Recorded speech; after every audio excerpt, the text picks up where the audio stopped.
Anyways, I show some previous result which I have tested.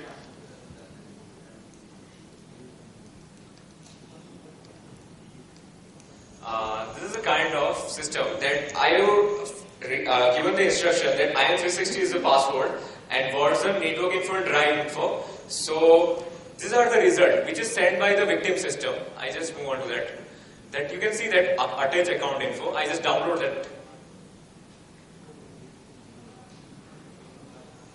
Yeah, I just gonna open this.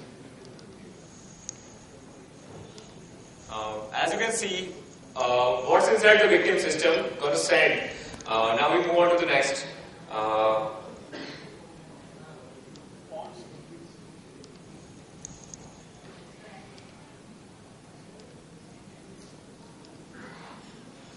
This is drive info of the victim.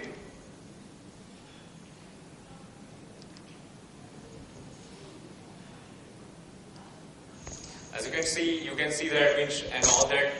That this is basically shows that you are still offline, victim is offline, but victim when connects to the internet, it's going to do its work, send to your email address, you fetch your result from internet address and all that. Now one of the important feature I developed in this is I have developed meter which is MSF payload. So I have developed a kind of that in this tool. For that, you have to send email like with containing subject like this. There's IM360 meter. Then you can get any information of the remote system. Kind of, I have just seen this BIOS info. You can see the BIOS character, BIOS version, description, and all that. Then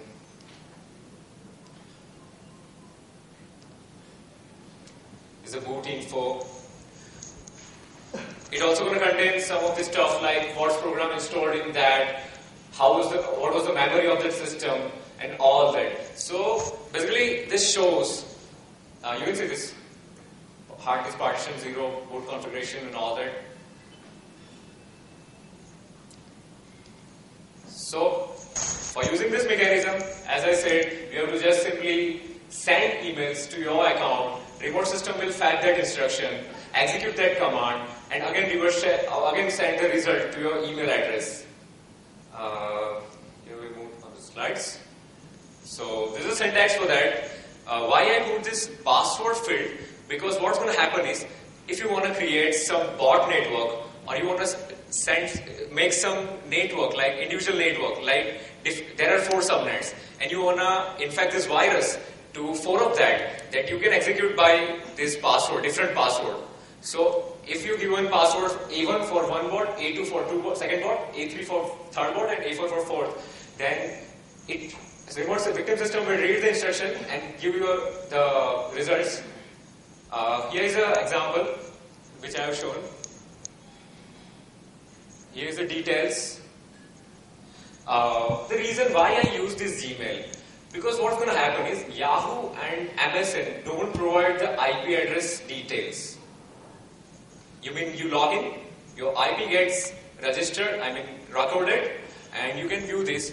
So why this uses? Because you can browse this and you can find that when victim comes online. So you don't have to program for this. And basically for this tool, I use Java Mail APIs in order to read and write the data from victim to remote system. Why this is important, no fear of detection? Because there is no direct connection between the attacker and victim. What's going to happen is, attacker sends instruction, in other words, subject containing the email to Gmail. Victim comes online, he fetches the instruction from Gmail, execute the commands, and again send the output of commands to Gmail, and using Gmail, you can get the results. The other one is, Gmail uses the HTTPS, so no fear of detection because it's gonna encrypt it. So you're gonna send some EXCs and viruses and all that, then no chance of detection. How to spread this code? You can spread this by .orn.inf, physical access, or Metasploit. You can also use the Metasploit migration process in order to migrate this process. I have a question. Yeah?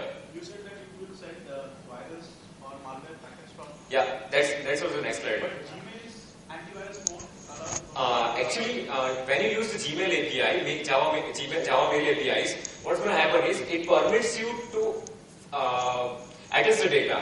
So you have to develop some mechanism that you attach to your email address, as I have shown is as like subject. So you attach exe to your account. Victim system gonna download that attachment and execute that attachment. This kind of threat. But by downloading the things, right? Yeah. Gmail won't scan the data for virus. But I mean, you have to change the signature. Obviously, that is the main thing. But what's going to happen is it shows the connection with Gmail instead of your PC. No, but once you download the TLC, the AV would block the TLC. Yeah, that is true. You have to change the signature. I mean, you have to change some P headers and all that checksums and. And you must be an admin user logged on your machine. Yeah, that is the mechanism. Yeah. So many of the corporates. Yeah, they have restricted. Yeah, they have some restricted account. Yeah, exactly. Yeah. A signature which is not created by Google as well as the website. Yeah. So here's it. This code is flexible enough to develop further by my hacker friends. It can also possible for further, as I said, send exploits and remote cores. Anyone can send this exploit Trojan rootkits by using just simply attaching the exe to your account. Victim gets down. Obviously you have to do some stuff in order to hide some digital signatures and all that. You have to change the P headers and all that things. The primary thing is that you need to have a primary process which would download that. Yeah, that all going to do with Java Mail APIs. You can also do this same work in C#. That will be comfortable for you. I mean, comfortable for. But you need to have that particular code to execute. You need to have that hosted on. You have to spread. Yeah, you have to. That's why I've shown that reverse shell and all that concepts. That you are infecting the remote system. You are uploading your exe in that. Once it is up and going, then you can king. You are king in the remote system. Because every time what's going to happen is IDS will detect that your system is connecting with Gmail, not with you. And you are using your browser with some proxy. So what's going to happen is data still inside your Gmail, you are downloading using the proxy, so no reverse respects. That is the main mechanism of this presentation. And now more to the pros and cons. Advantages are, as I said, you don't use some SSL, SSH connection methods. No antivirus can detect, but yeah, you have to change the signatures in order to send the EXEs. Disadvantage is that if the victim has some methods of checking the outbound connection on his PC, if he is using the netsted and he don't do any work in his desktop and he just check that netsted, then he will get connection from his machine to Gmail machine. That is one of the disadvantages of this method. If you have any doubt for Metasploit, that module I have discussed below, or this tool, you can contact me on this backdoor.security.com@gmail.com, and I will complete my presentation here. Thanks. Symantec DLP would directly detect the content sent through browser or. Actually, I have tested this on Symantec. It's not going to detect. DLP. Yeah. Actually, QuickHell gonna block. Sometimes QuickHell gonna block this connection. I have checked in QuickHell. Norton Symantec don't detect this method. We'll take it offline because we have tested it. DLP, even if you use we will check something, it logs that. Okay, it won't log, but it logs that, and it will log that, but it shows that you are using Gmail.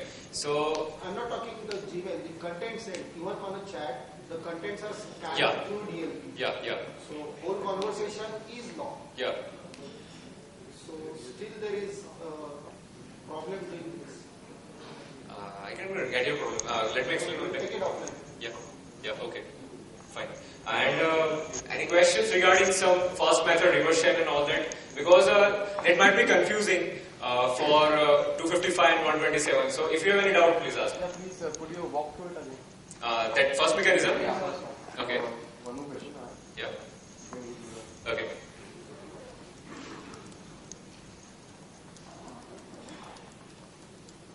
Wait.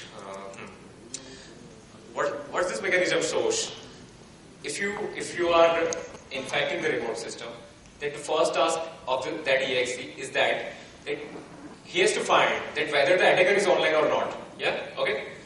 And the second task is, if online, then transfer the reverse shell. Okay? What's going to happen is, when attacker is not online, both the IP is set to the broadcasting address.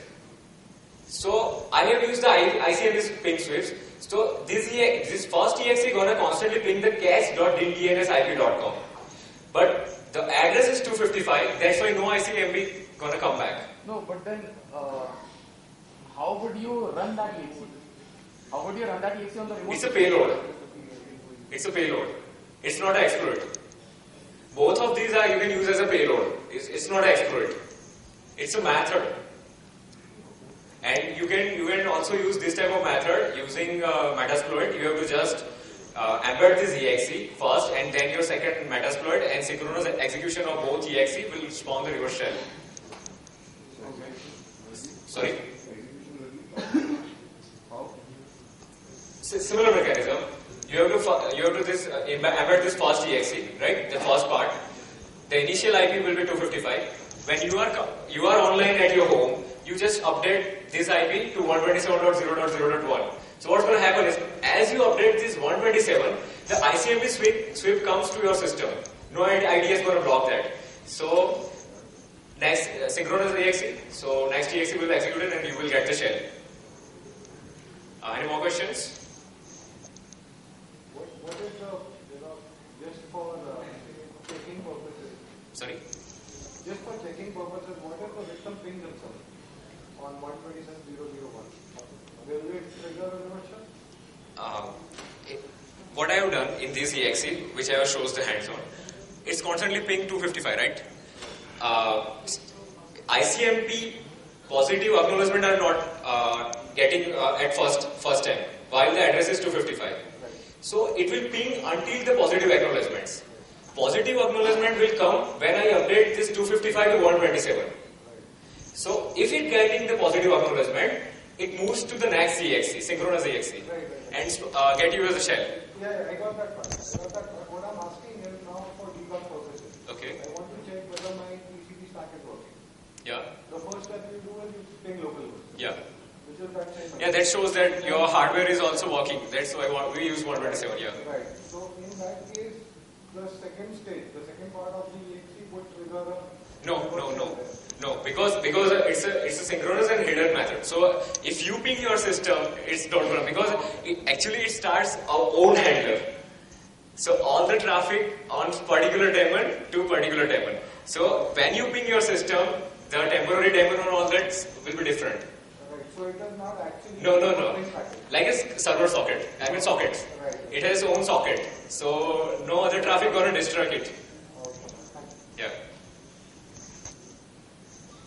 Anyone? So I will finish my presentation. It's nice to have you all the guys. Thanks.